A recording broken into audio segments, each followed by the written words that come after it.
Hi there and welcome to Fermentation Friday, the first one of the new year. And by popular demand, today, kimchi. So you can see I have like one medium head of Napa cabbage. I've pulled off some of the outer leaves that look too pretty.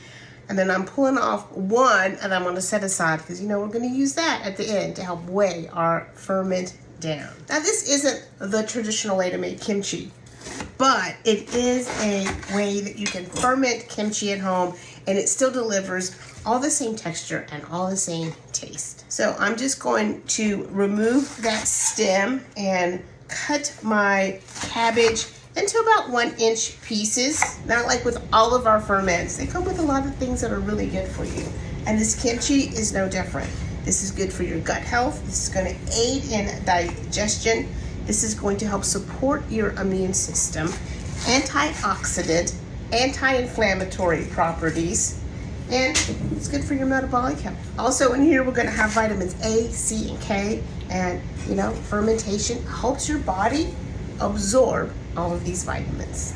So today for my salt of choice, I'm going with my Diamond kosher salt, not my Redmond's today. And whatever salt you choose, make sure there's no anti-caking agents or anything in there that shouldn't be in there. For this one head of cabbage, I'm going with 1/4 of a cup of my Diamond kosher, and I'm just going to kind of rub that in a little bit. I just kind of want to make sure that salt gets between all of those layers.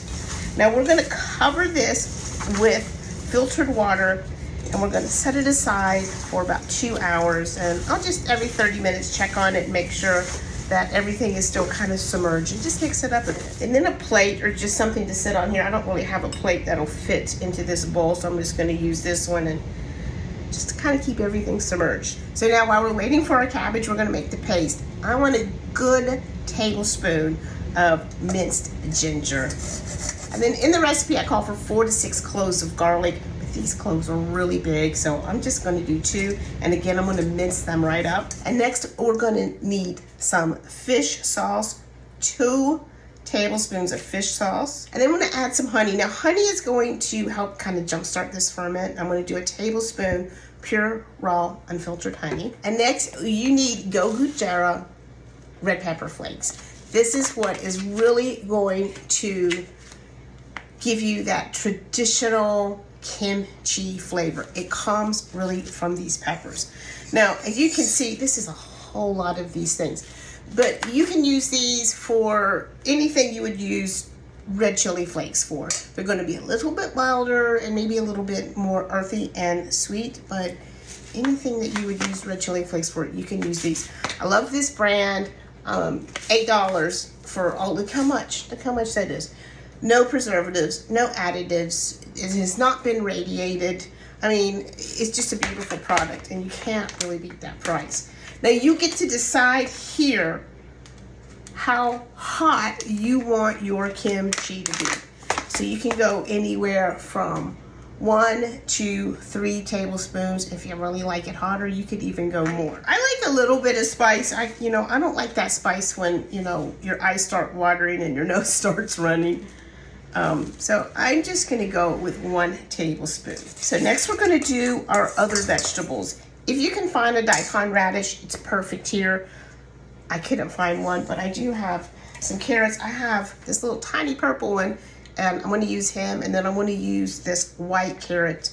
The white carrots to me kind of taste turnipy. I really like them.